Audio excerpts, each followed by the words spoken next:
Okay, welcome to week 6 of Summer Smasher Storytelling Wednesday.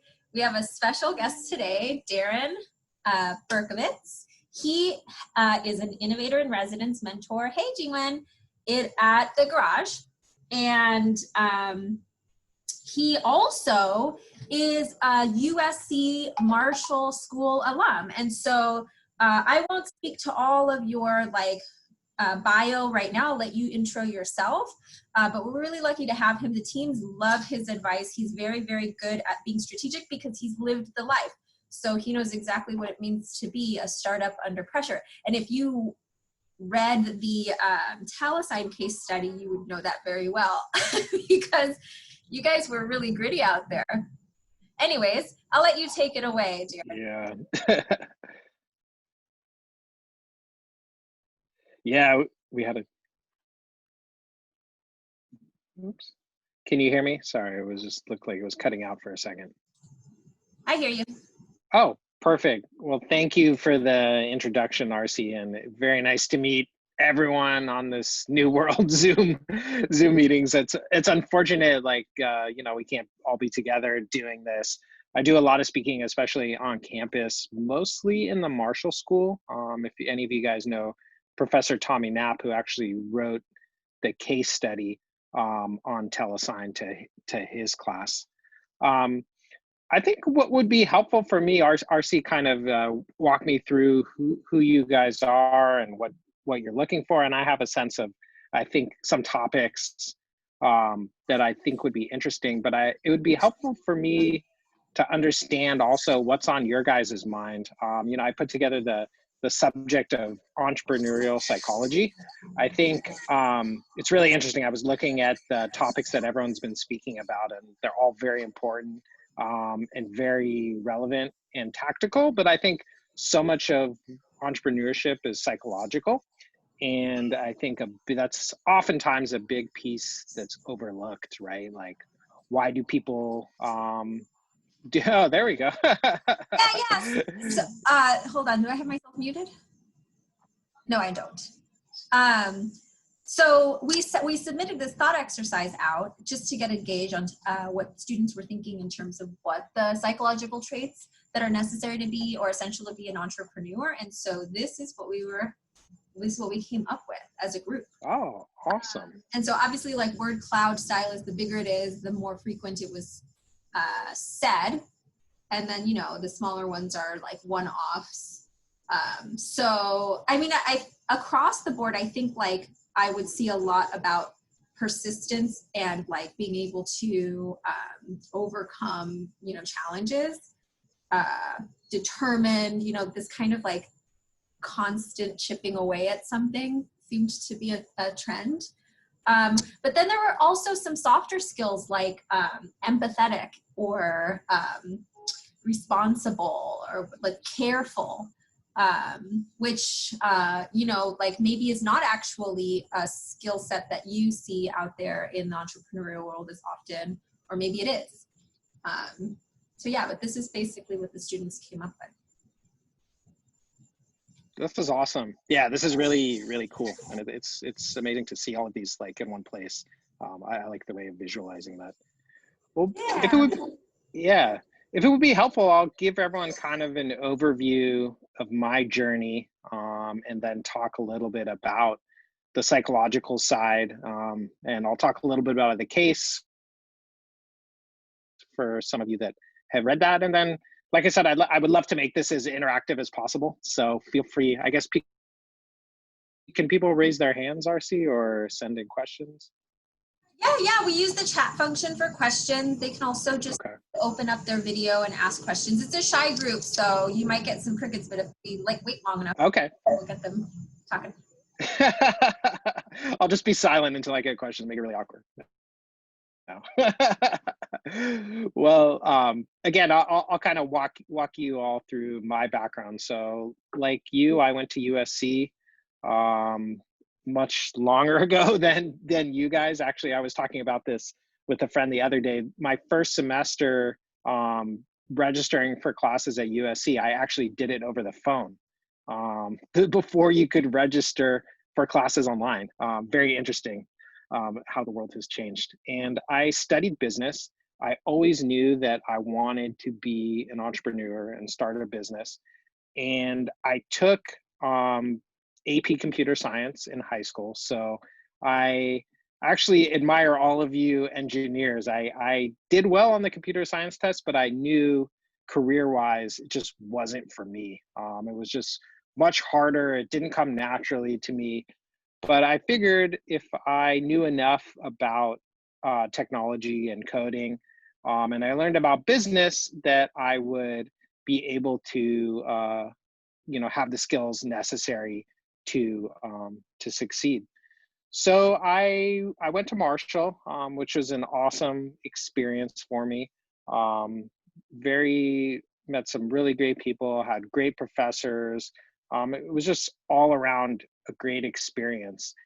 And I graduated in late 2004. And I kind of like to preface this by saying, like, this was before the iPhone. So this is kind of where you have to put yourself in late 2004, early 2005. And I joined, which at the time was one of basically only 3 incubators um, in Los Angeles called Curious Minds. Um, and I answered basically a job ad and went to work for what now, there's almost an incubator and accelerator on every corner. And we started working on a lot of different projects. We were, basically throwing spaghetti at the wall. Um, and I think kind of the first lesson, psychological lesson that I learned very quickly is to be able to cope with failure. So Telesign obviously became a big success, but for Telesign, we tried a lot of different projects, and a lot of them didn't work for a variety of reasons, for all the reasons that you hear about.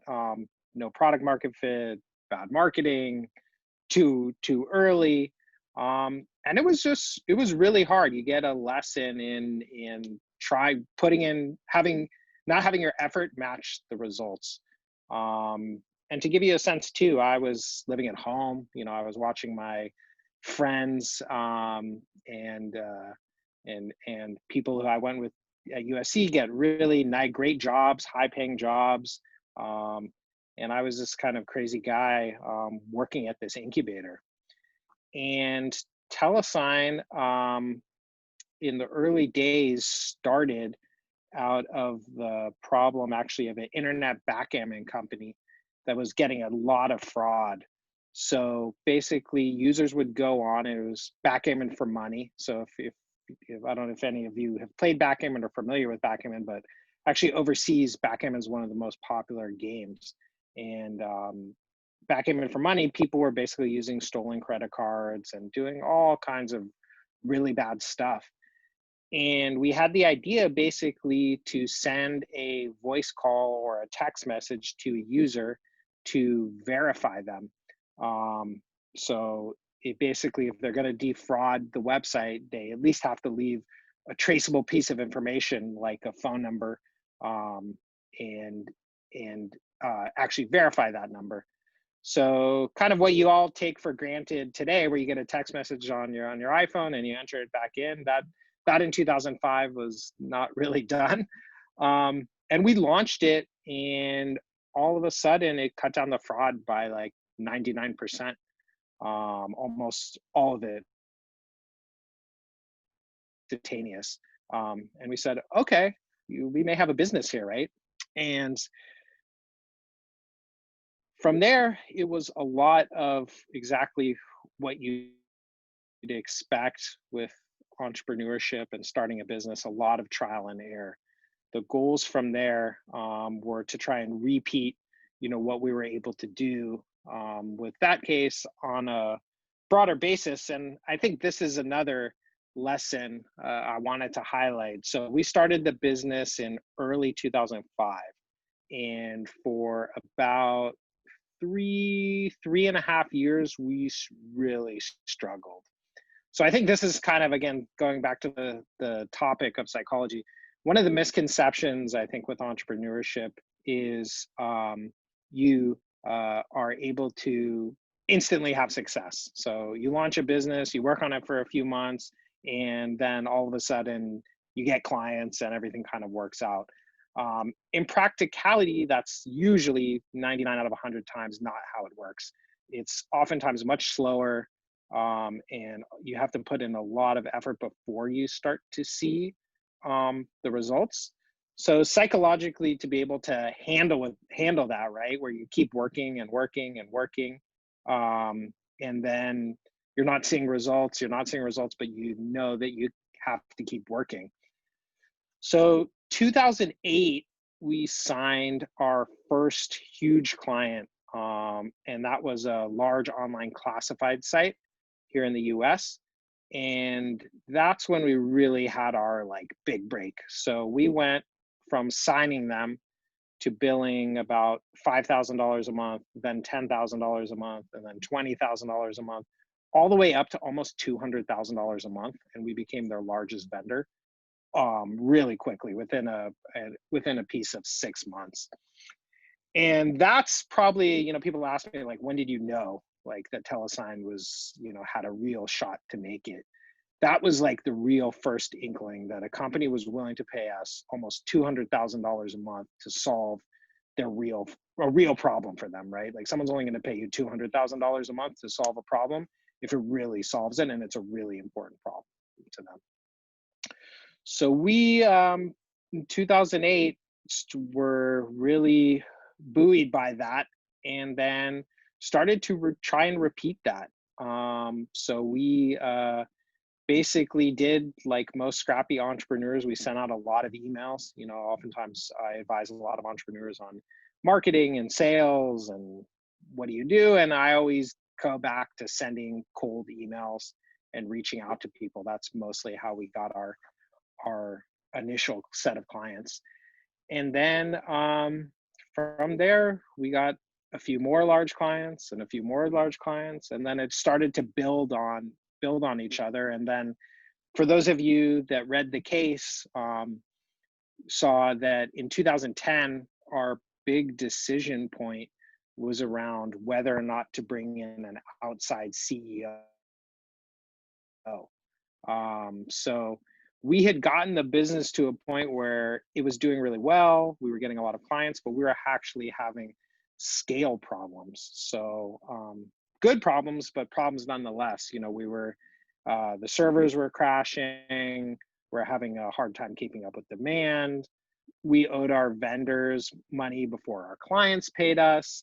All of these good problems, but nonetheless problems that I and the co-founders had never dealt with before.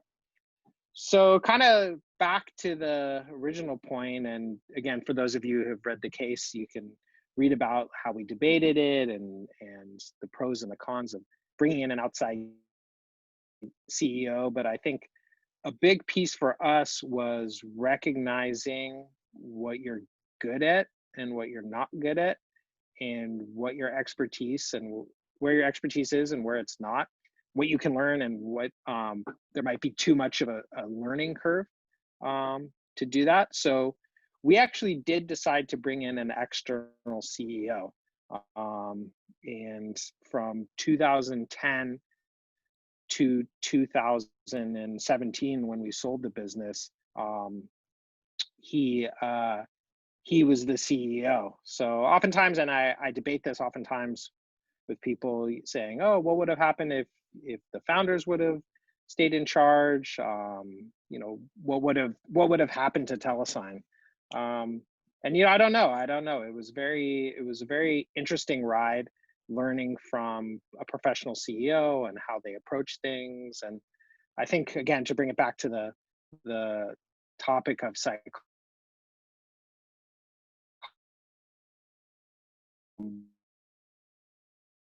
CEOs or outside CEOs as opposed to entrepreneurs do well is they're much less emotionally attached to the business.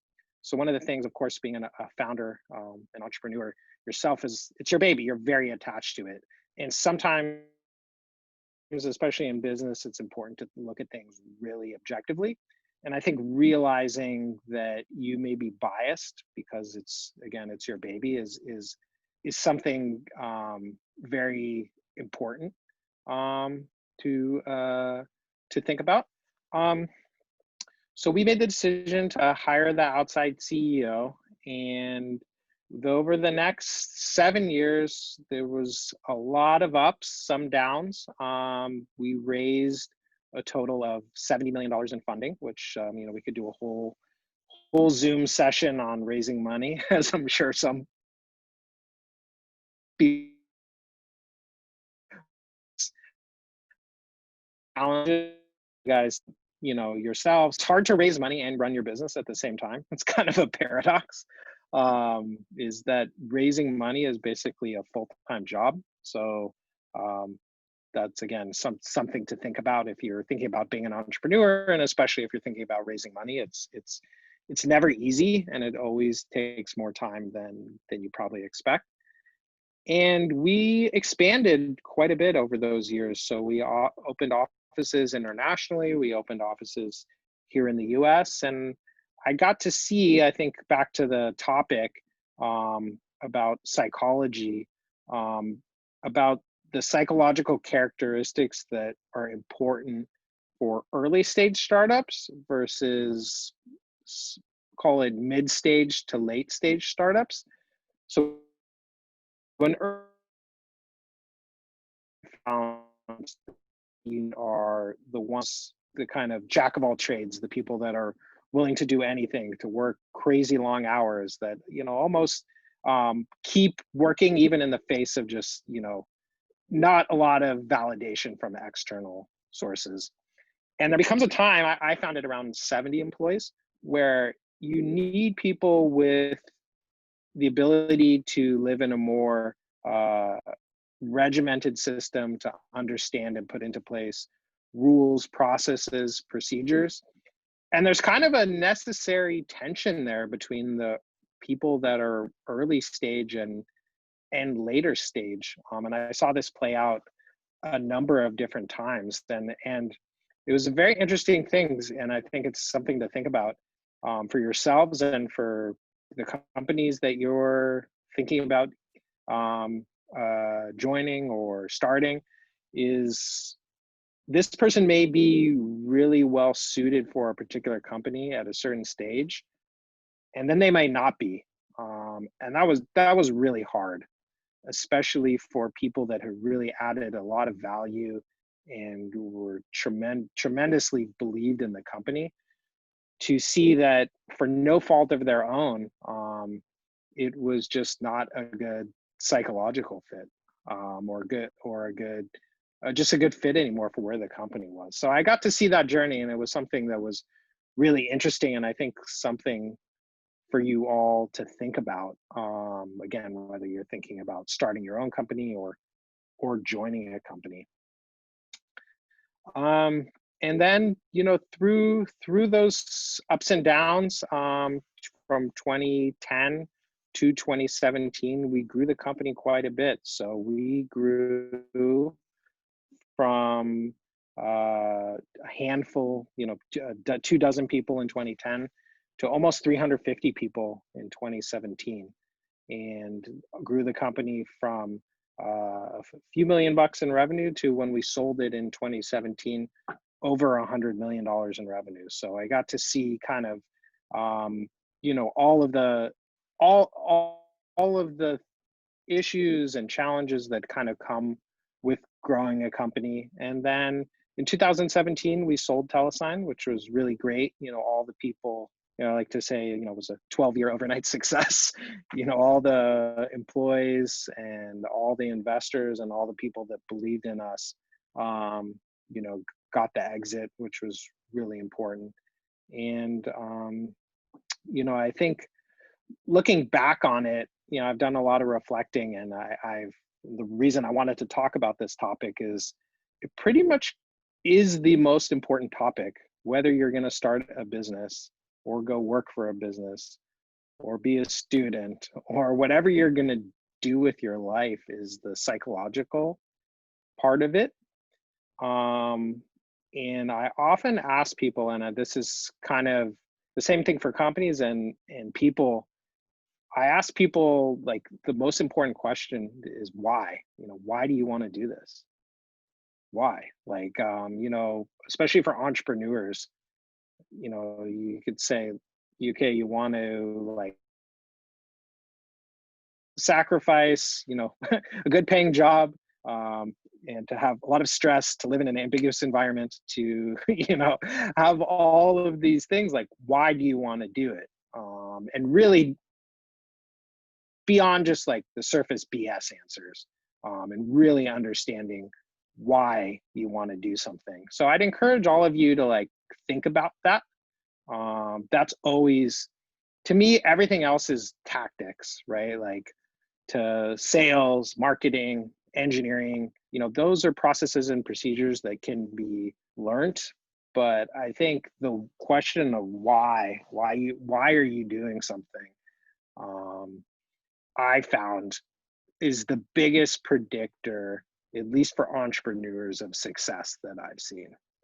So, and for everyone, it's different, right? Everyone's got different whys and different reasons that they do things, but I've learned that that's probably the most important question. And I also look too, from individuals, to also look at companies at mission statements. So it's really funny. At Telesign, we went through numerous iterations of our mission statement over the years. And I think some iterations we did better than others, but I often can tell too by looking at a company's mission statement if it's just kind of some BS concocted thing that they wrote because their investors, like, made them do it, or if it's something that they actually believe in.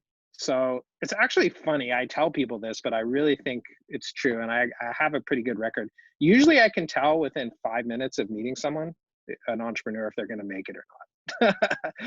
It's not that hard. You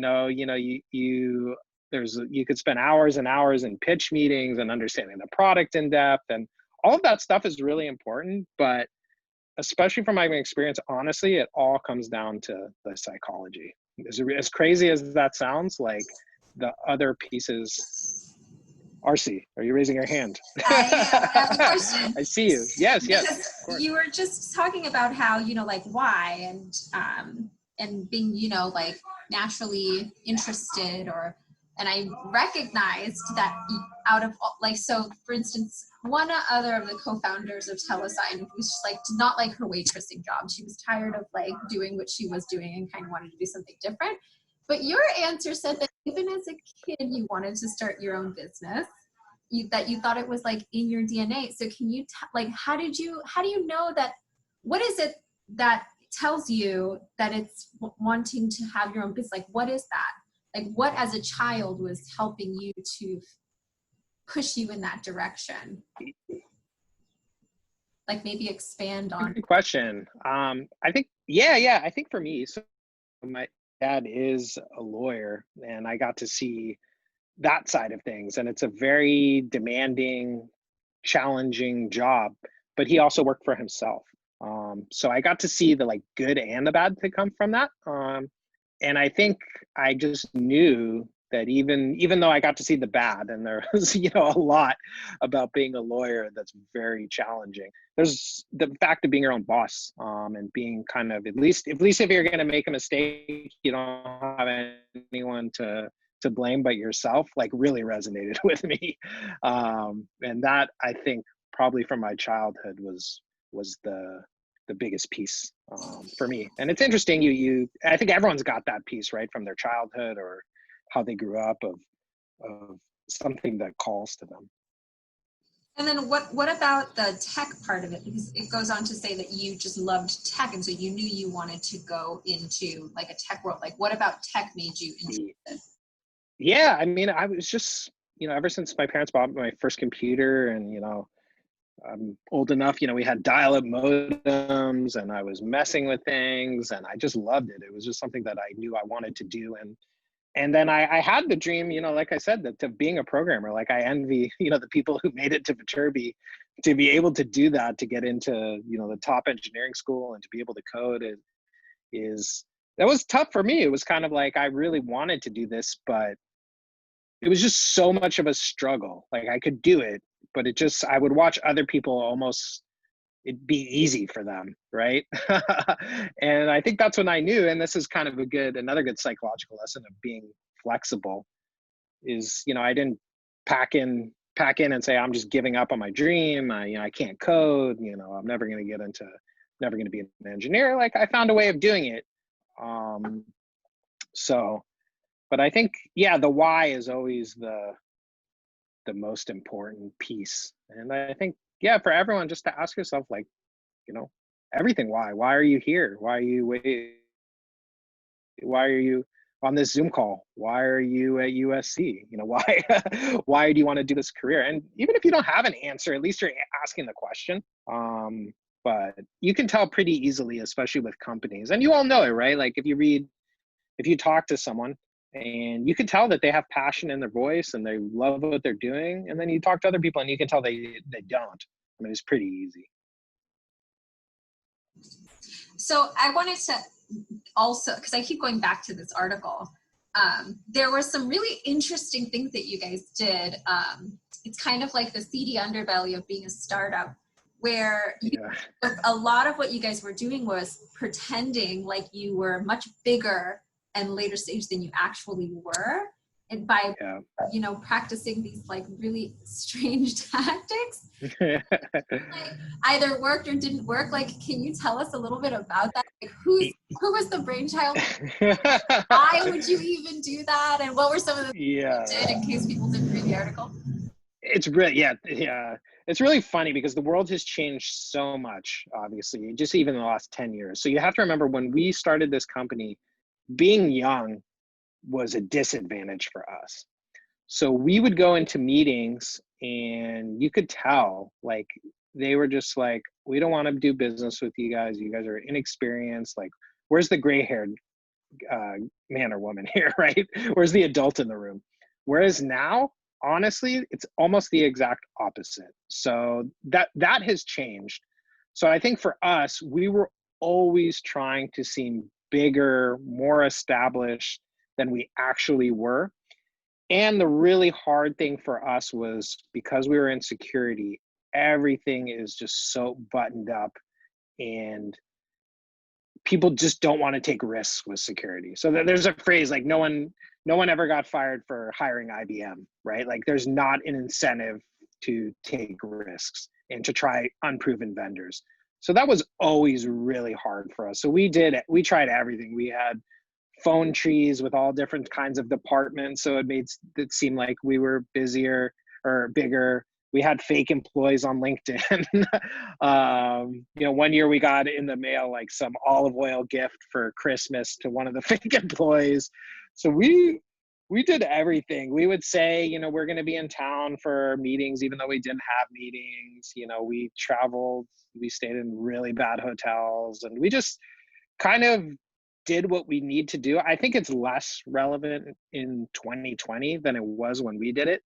And kind of being small and nimble can be seen as an advantage. Having said that, especially industries like security, or if you are going to work in a kind of more established industry where the status quo is rewarded, you're going to have to deal with that. And the first question, is going to be, why you guys? What if you got a business? We had to deal with this a ton at Telesign. I don't know if it's in the case, but we closed a huge auction site. I mean, they rejected us maybe 4 times, and then they said, yes, we want to do business with you. And then they sent us to procurement, and then procurement asked for all of our financials, all of our funding statements, everything. And they said, there's too much business risk here. If you guys go out of business, we're going to be in a bad shape.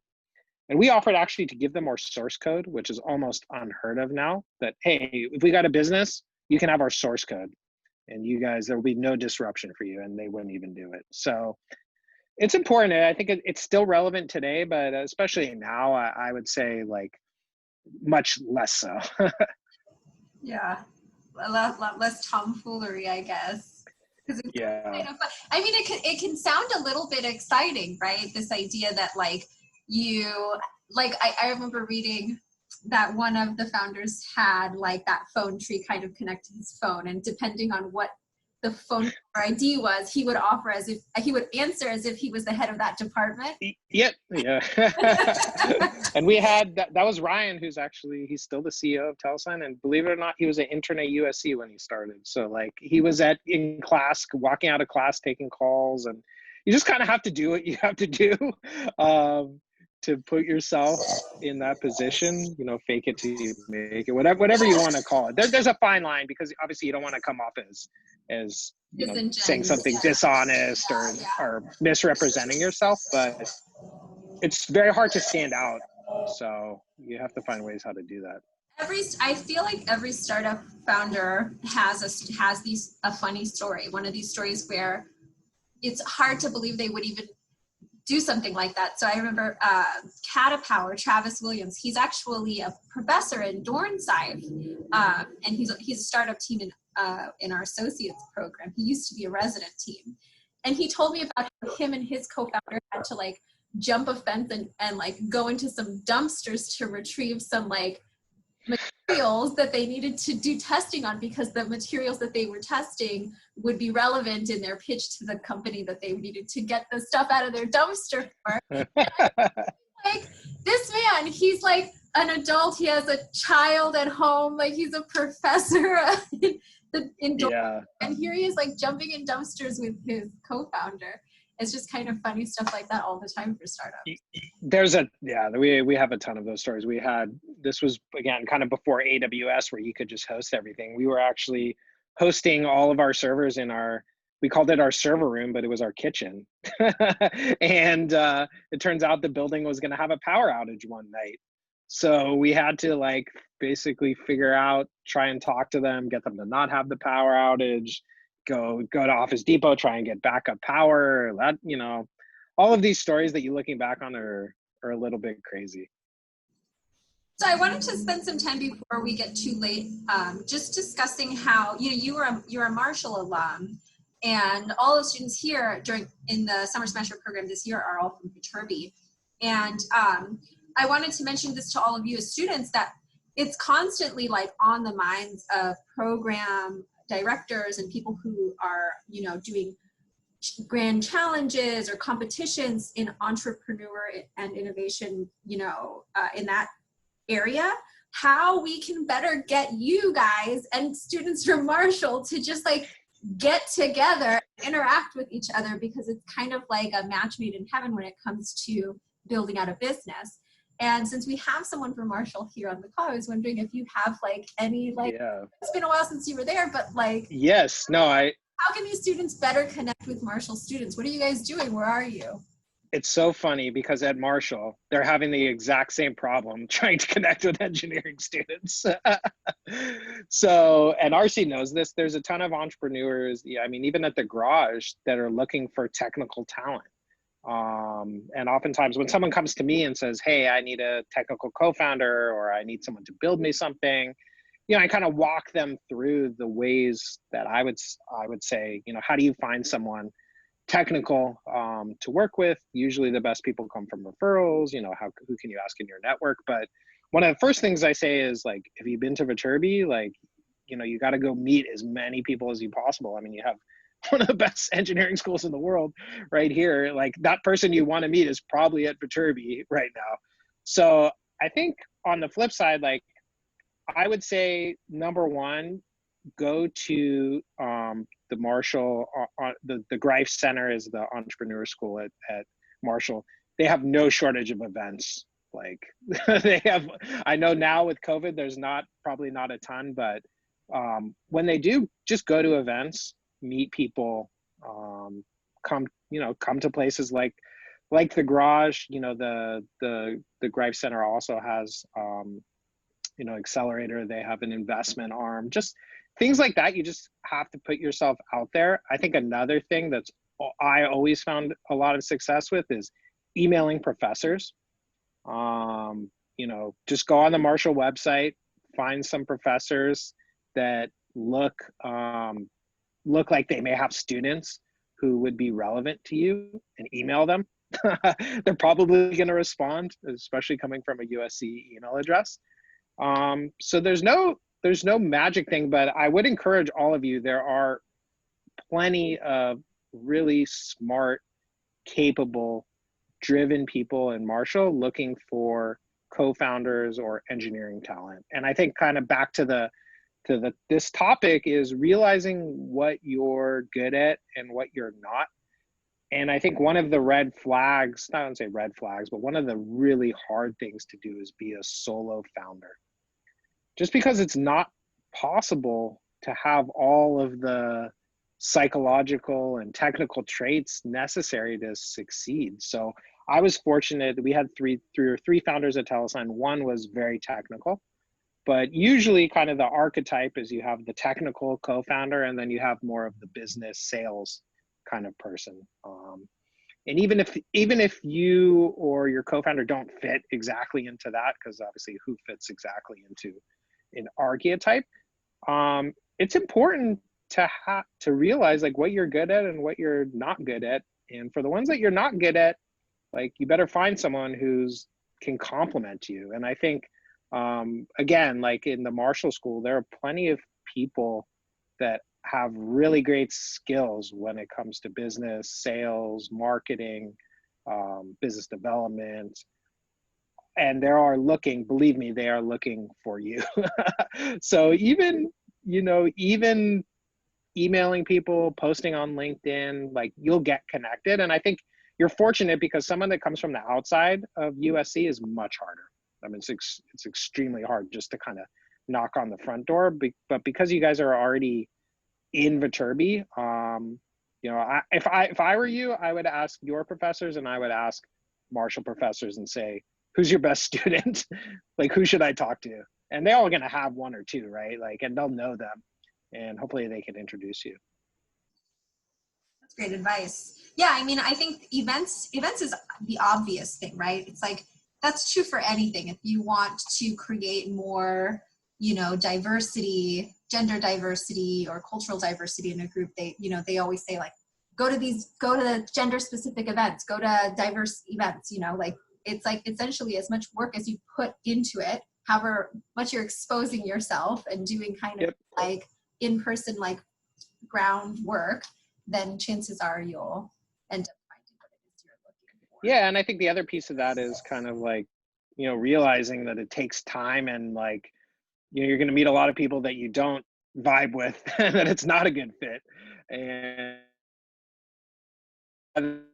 is like, oh, this is really hard. I'm not finding the right person. You kind of look at it as like, all right, one more down, I'm closer to finding that person. Because kind of again, back to my theme of like asking yourself why, like your co-founder or like the person or early employees are probably going to also be they are going to be really critical to your success. So picking those people is really important.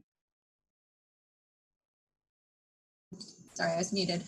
So I wanted to go back to some, like the strategy of Telesign was really kind of it seemed like acquiring customers was your focus. You weren't necessarily like looking for investors to buy the idea. You were looking to validate through customers and then get investors to hop on the train. We were kind of, the way we ran the business for good and for bad is somewhat different than what you hear about today in Silicon Valley and, get an idea and raise a whole bunch of money and then figure out how to make money later. Because it was just a few of us, living off this business, we always had to be profitable and we always focused on profitability. And again, it worked for us. Businesses that try and raise money and figure out it later, it can work for them, but that was always our focus. The thing I like about that, and when I advise entrepreneurs, the good thing about doing that is you control your own destiny. So even with COVID, right? Like we lived through 2008. Obviously, this is different than 2008, but one of the things that's happening is investment is drying up for a variety of reasons. But if you are focusing on making money and getting clients and not hinging your success on raising the next round of financing, you can weather things like unexpected things like this. Whereas it's the same thing in 2008. A lot of businesses are not going to make it from this. Like it's just going to happen. So for us, it was always focusing on profitability, getting more clients, and the investors would come later. And I think for us too, the advantage of that is it's hard for investors to kind of doubt you when you do that. So in the early stage of Telesign, we would get investor calls and people would talk to us, and there wasn't much interest. But once you start to have traction and you have money in the bank and clients, like, what's an investor going to say? Like, you've already proven it. So to me, that was a big piece of our success. Can you maybe speak to the types of startups that wouldn't work for? Because I can imagine, like, with software and stuff, it's easier to start getting clients because you can already essentially start providing them the thing that your product. Whereas sometimes you need some of that early investment in order to build out that product in a way that can be compelling to a customer. So are there just like sectors or industries where it's like the customer then investment model wouldn't work? It's a really good question. So there are obviously some industries where you need startup money to get a prototype, and that's just it. But one of the things, and this is, I think, kind of a fallacy, because entrepreneurs are inherently product people, they want to build the best possible product and then sell it. Whereas I always push people, just build something and prove you can sell it, and then you can build your dream product. Because oftentimes you see it so much, it's like, oh, I just need another 6 months and another 6 months, and then that becomes 3 years, and they burn through a ton of money. So my bent more is to create something that you can get traction on and you can always improve it. And it forces you to, like, have the rubber meet the road. And kind of, you can also iterate on client feedback, which is really important. But if you're in the hardware business or something where you need a whole bunch of money up front to do something, it's not possible. But if you're in the software business or you're launching an app or a website, you should be able to at least get clients and get an MVP before having to raise a significant amount of money. Going back to personality traits, is there anything to be said about interpersonal skills, considering, like, really strong startups usually have like a co-founder or a tri-founder situation. And when it gets heated, when the kitchen is on fire, right?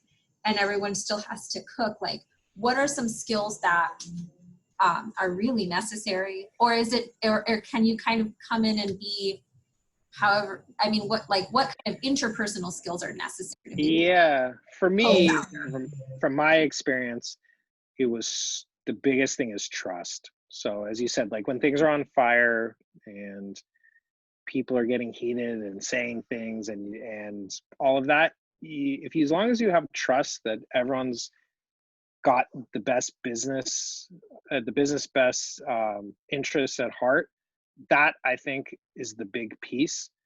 And that becomes harder over time. Obviously, everyone's familiar with politics and people have their own agendas and what they're doing. So it becomes harder and harder. But in the early stage, everyone should be pretty well metriced on making this company successful. And that's a kind of another lesson.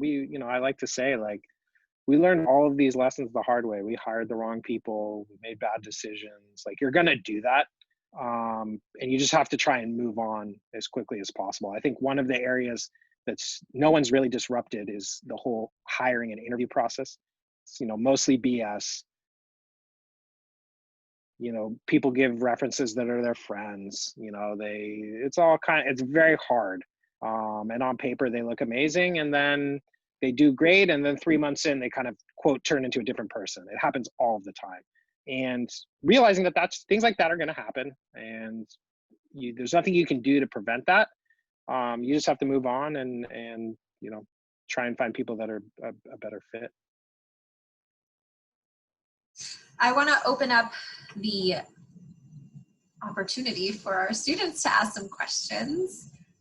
Here we go. I know you guys have at least 1 or 2 questions. I challenge anyone to turn on their camera and ask one. Well, I know Steve Lyons will have a question, but he can. Oh yeah, Steve. Maybe someone else behind besides Steve. Yeah. Well, that might be good though, Steve. Or you- I mean, I know that you're probably busy, but hey, Steve. Hello, There's guys. Steve. Good to see everybody. Thanks for joining, Steve. For you, Oh, Darren. that's so sweet. Right? Look, you've had such an amazing career, and you've done a lot of stuff, and I just got a great appreciation for nothing ever comes easy in startups, and having done it myself. There is a school of hard knocks, and then there's the school of making decisions. And I think some of the things that I heard you talking about is the same things that I went through, which is a startup in many ways is a collection of all of your cumulative decisions that got you to where you are at a particular point in time. And it's surrounding yourselves with the right kind of individuals that can help you on that path to optimize the opportunity. Really is kind of what that is. And so I think you did a great job in doing that. I didn't have any specific question because I think you did a really good job of describing the roadmap you're in. And it certainly is a huge asset for all of these guys on the line to just hear how you went about doing this and really making it happen and succeeding at the highest level. So I have a question for you, Steve. Yeah. So, you know how Darren, he's as a young boy knew he wanted to have his own business. Did you have that same kind of feeling when you were a kid, or did you figure it out later in life because you were? That's a good question. Actually, I wanted to be an architect. I'm more of a kind of a creative. I don't know what sides of the brain that is, kind of right hemisphere, left hemisphere. And I got some bad advice kind of early on. Bad advice, good advice, where somebody basically just said, look, it's a passion lifestyle and you're not going to make a lot of money. And that kind of dissatisfied me that, you can't be a great architect and not make some money. And I would just caution everybody, if ever you get advice, always do what your heart tells you, because when you have that alignment that work is really not work, it's really fun. And it sounds like Darren really kind of nailed that in doing what he was doing. Even heavy lifting, hard thinking, problem solving is all amazing. I just stumbled upon it. I graduated from business school. I got a job because of my prior work experience in acquisitions, working for Sony Pictures, really innovated in a whole new space in the movie business. And then from there, started a startup. But everywhere I went, I never had somebody else's job. I had a new role in what I was doing. So it is a DNA thing. You know, if you have your own internal self-confidence, that put anywhere on the planet, you can figure it out.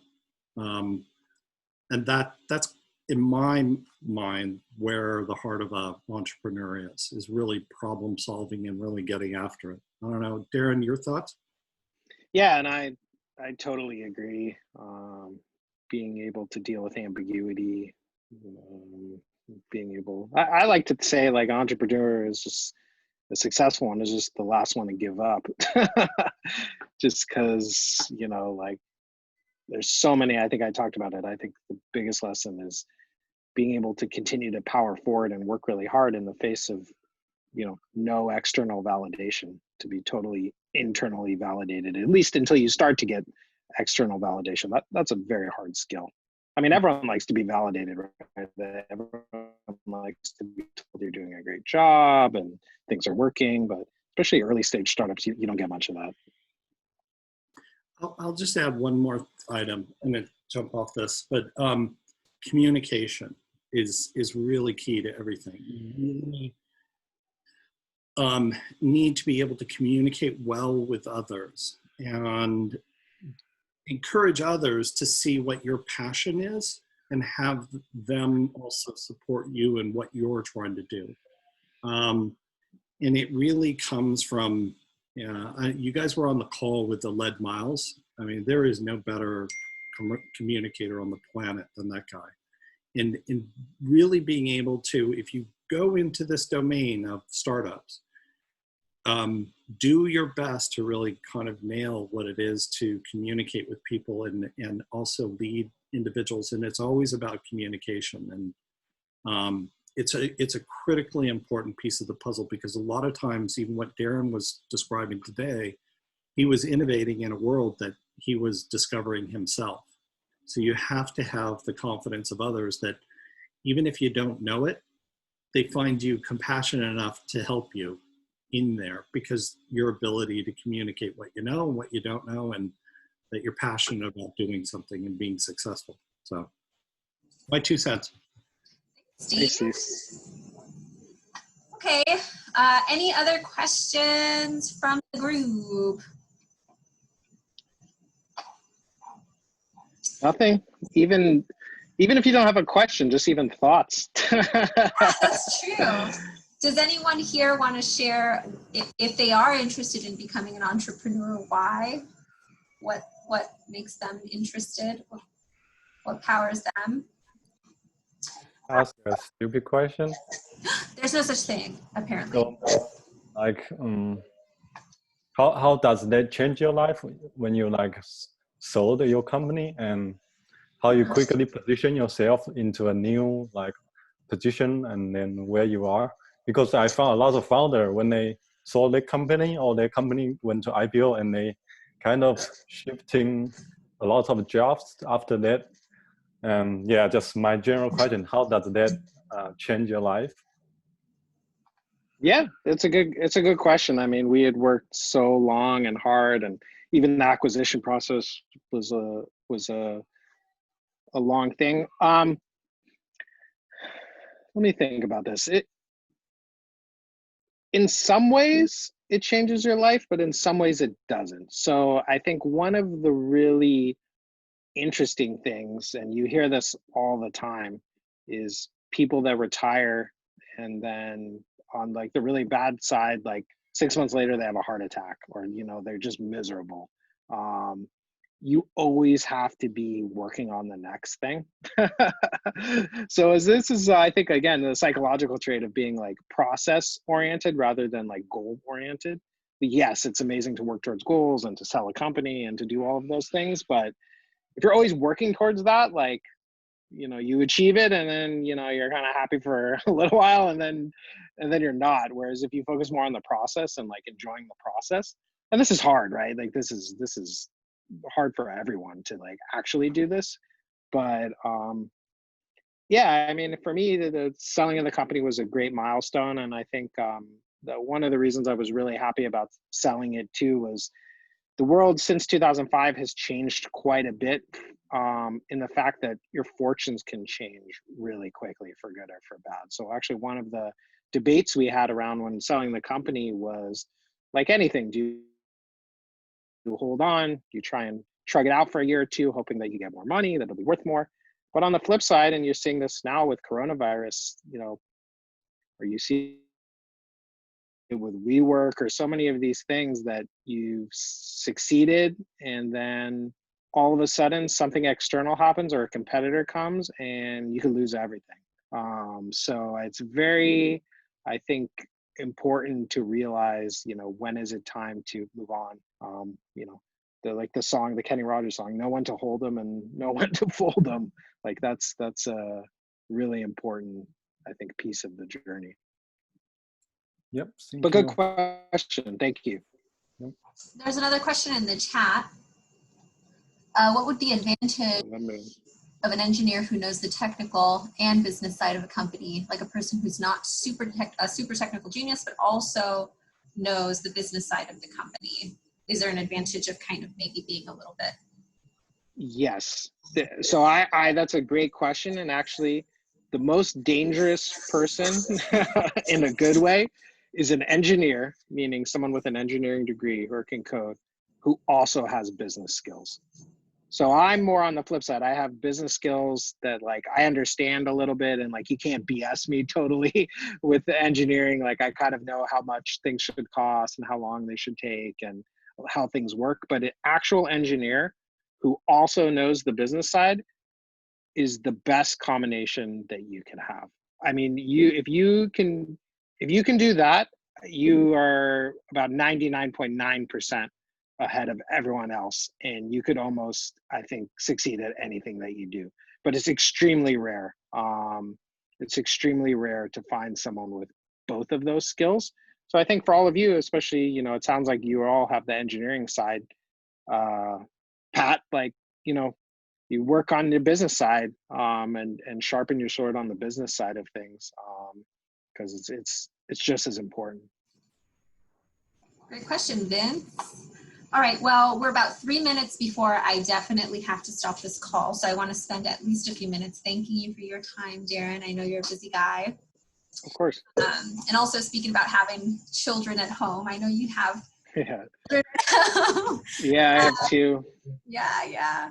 So thanks again. So just to remind you guys, you know, Darren is a really great advisor to our team. And I'm sure he would also down the line, in case you guys have some burning questions that you didn't ask during this session, would be happy to answer them via email or down the line. And he also is such a great resource in terms of understanding the Marshall side of the school. And so I was very happy when he joined us at VSG. And so thanks again for participating. Thank you. I mean, this has been great. And like RC said, I'm always happy to jump on a call or email with any of you. RC has my information, or she can email it or add me on LinkedIn. And, you know, I'm happy to help any of you in any ways that I can. Thank you. Thanks for your time. All right, everybody, we'll see you for Founder Friday. It will be Stasis Lab with Dinesh and Michael, 2 guys who you may not know because they're not in Summer Smasher, but they're a med tech team and they're doing big stuff right now when it comes to COVID-19. So it's a good one to jump on. Bye, everyone. Thank you.